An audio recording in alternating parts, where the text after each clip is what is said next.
right. Tell me what your name is. My name is Keith Roach. Where are you from, Keith? New York City. You're with the New Eurekan? Yeah. All right.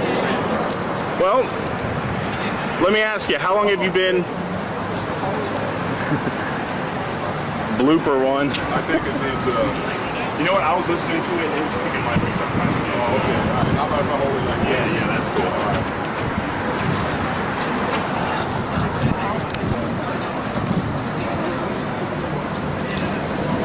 All right, I'm here with Keith Roach from the New Eurekan. Let me ask you, how long have you been slamming? Well, I haven't actually slammed since 1992. I've been more a host, and because I think of that, I think I can coach slammers because I'm not involved. I can maintain a certain degree of distance and objectivity. You're saying being a coach and not competing gives you a kind of objectivity? Yeah. Okay. Cool. Well, before you stopped slamming, how long had you been slamming? A couple of months, actually. And then I sort of discovered that it really wasn't for me. Well, can you describe your poetic style in one sentence? I like words, Tom. I'm big on, like play. I like wordplay. Yeah. So I try to create poetry that says two or three different things simultaneously. Kind of double innuendos and yeah. Well, how has your life been affected by slam?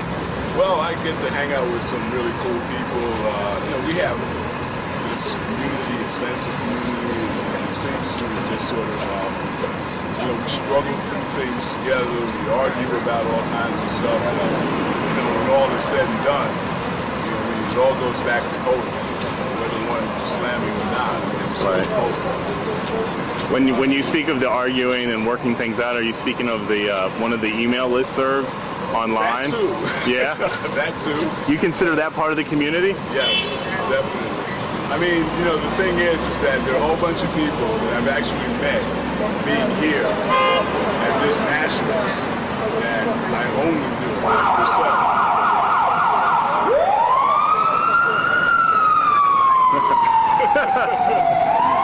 This is quite Minneapolis. Lots of sound, man. Now and then. All right, so what do you think slam has given to you? Like, well, it gives me, in one sense, like a different perspective on my own work. I get a chance to sort of, I've been like, there's a certain, I think, economy that slam engenders. And it makes you think about, sometimes like too many words is just that, too many words. And the sense of, this concise thing. I mean, slam poets got to write in a 3-minute framework. Mm-hmm. So, you deal with issues of craft in a whole different kind of way. You try and sort of, it's like compression sometimes. That reminds me of you did a workshop here this year, right? What was the title of the workshop? The title of the workshop was 3 to 30. And what does the title mean? Well, it's like basically going from a 3-minute slam poem to a feature poem, stretching your work out. I mean, the thing is that when you get a chance to do a feature, I think you have to take a different approach. Or you have to perhaps, deal with some issues that, you weren't dealing with in slam. Did anybody videotape that? Just no.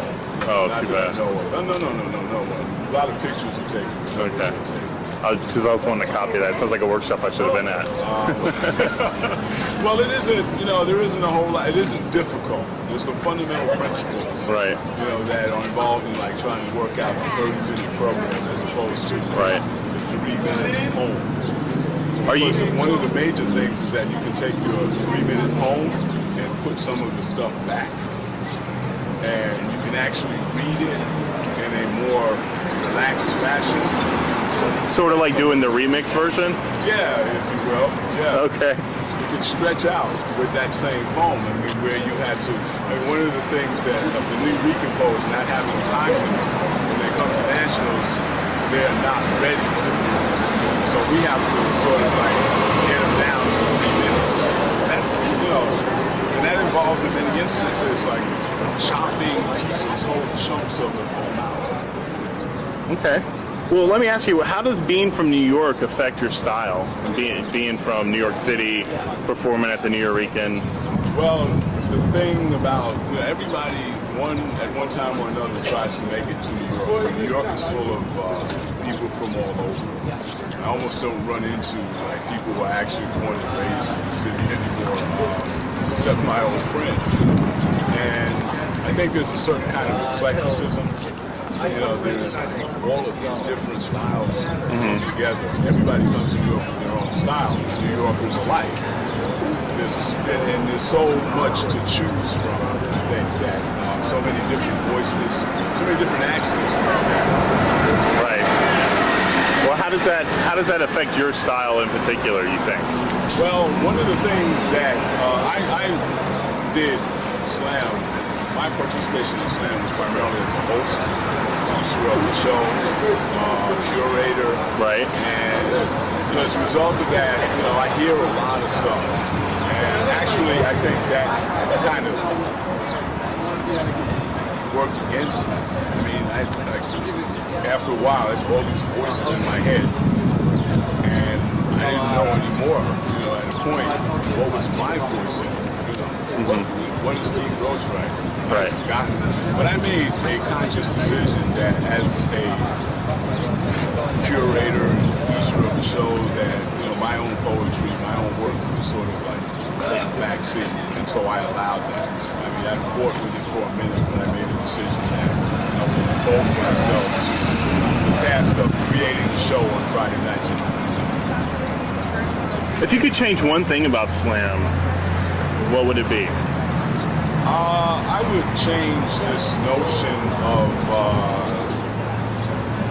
people looking at it as anything other than a competitive event. I think that people get this notion in their head that because it's competitive, it can't be cooperative, because it has this thing happening that there's always like that somewhere lurking beneath the surface, like potential conflict or potential for conflict.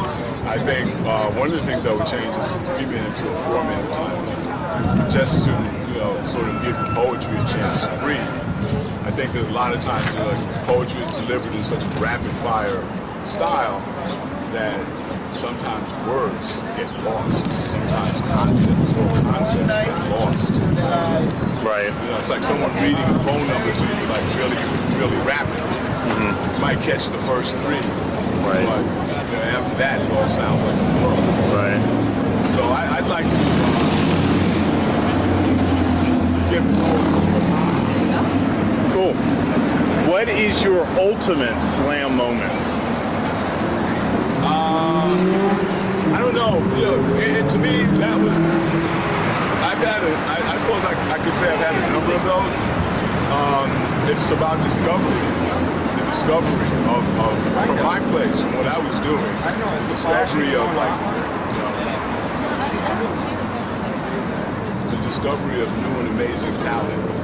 And there have been quite a few people. I mean, just the idea that sometimes you can see it right off the bat. This is the Slam. Right. And that, so I have a bunch of those ultimate moments. I got a bunch of those, and I enjoy those. That's cool. The big thing for me. You have one time for one more question? Sure. Okay. How have the parties been this year? Have you? Actually, last night I was walking around the hotel and I run into there were a few parties, but the thing is that they had to be really quiet because the hotel said if you make a lot of noise, it will throw you out.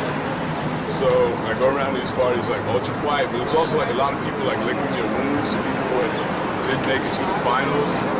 And, so it's kind of weird. And I missed the big party, the one that you got trashed at. Easy now. I missed the big party, so I can't really say. Parties have been quiet, they're very unpoet-like, so to speak. Well, following up, have you ever heard Danny Solis snore?